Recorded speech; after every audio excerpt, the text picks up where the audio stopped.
देखिए, आज हमने हरियाणा के किसान भाइयों की मीटिंग बुलाई थी क्योंकि जो आंदोलन चल रहा है, इस आंदोलन में नंबर एक बात तो ये कि टीकरी वाले जो भाई हैं, यहाँ पे कई संगठन बैठे हुए हैं और यहाँ पे एक बार मीटिंग करना इन भाइयों के साथ ज़रूरी था।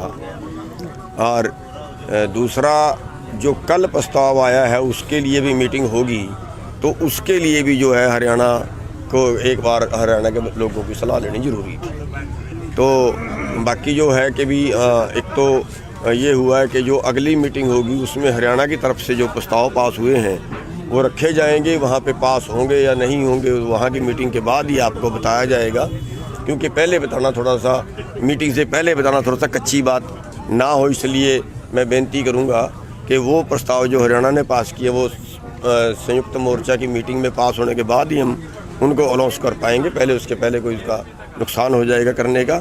और दूसरी बात, आज हरियाणा संयुक्त मोर्चा जो है वो एक उसका एक बनाया गया है, गठन किया गया है।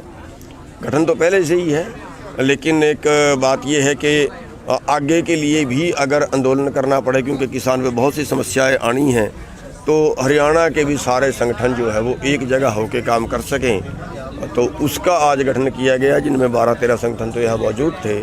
और उसमें ये भी तय किया गया है कोई और संगठन जो रह गए हैं, क्योंकि अभी कई ज़िलों से हमारा यहाँ पे लोग नहीं पहुँच पाए, जैसे पलवल है और फरीदाबाद है, मेवात है, उन ज़िलों से जो भी लोग और यहाँ हमें निकले काम करने वाले या कोई भाई और जो संगठन का चला रहा है लेकिन रह गया है, उनसे भी बात की जाएगी।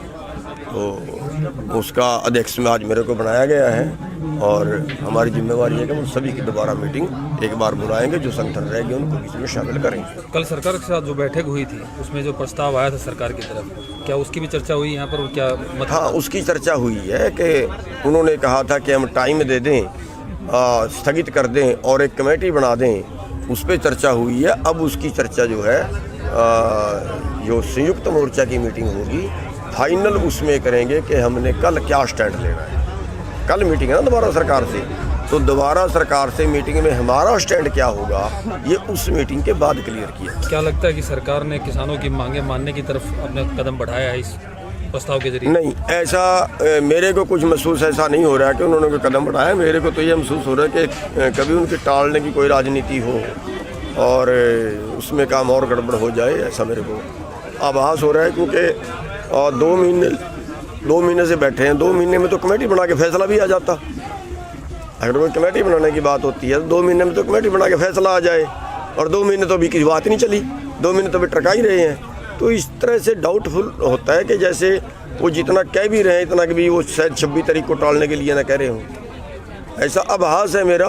वो तो बाकी तो कल पता लगेगा। तो 26 तारीख की क्या तैयारी है आपकी? जिस तरीके से देखिए, 26 तारीख के लिए हमने प्रशासन से बात हुई थी कल, और हमने उनको एक रूट उनको बता दिया है कि हम एक तो जो 26 तारीख की सरकारी परेड है उसमें बाधा नहीं डालना चाहते। उसमें बाधा डालने का हमारा कोई प्रोग्राम नहीं है, और कोई ऐसा प्रोग्राम नहीं है जिससे कोई राष्ट्र की कोई इज्जत कम हो, ऐसा कोई प्रोग्राम नहीं है। लेकिन हम ट्रैक्टर परेड करेंगे, दिल्ली के अंदर करेंगे, और जो रिंग रोड है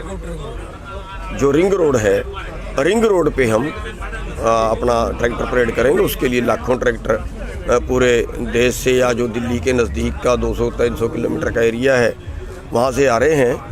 और उसके लिए हमने सरकार से जो प्रशासन से बात हुई है, प्रशासन से ये कहा कि उसके लिए आप हमें इजाज़त भी दें, आप उसका प्रबंध भी करें। उस दिन ट्रैफिक रोकें और पूरा वो रोड खाली कराएं और बैरिकेड उस दिन के लिए हटा दें। तो ये हमने उनको कहा है। तो उस पर अभी उन्होंने कल ये कहा था कि हम कल तक राय करके बताएंगे।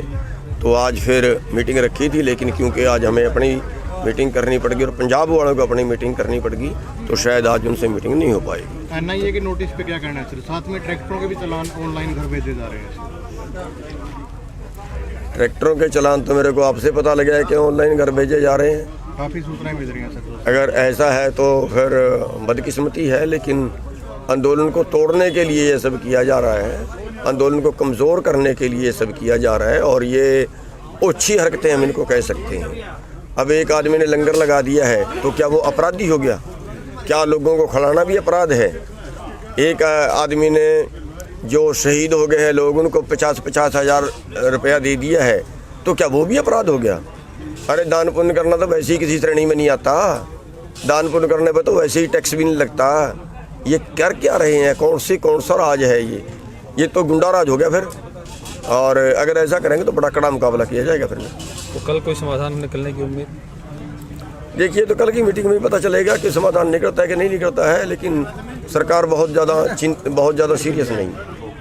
बात जो आती है कि सरकार के साथ जो बैठक होती है उसमें बातें कम ब्रेक ज़्यादा होती है। हाँ, बातें कम ब्रेक ज़्यादा होते हैं, और जो बातें होती हैं वो भी टाइम पास करने के लिए होती हैं। वो भी मेरे को तो ऐसा महसूस हो गया जैसे हम तरीक लेने ही जाते हैं।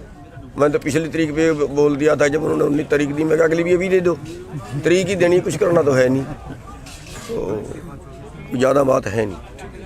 Thank you.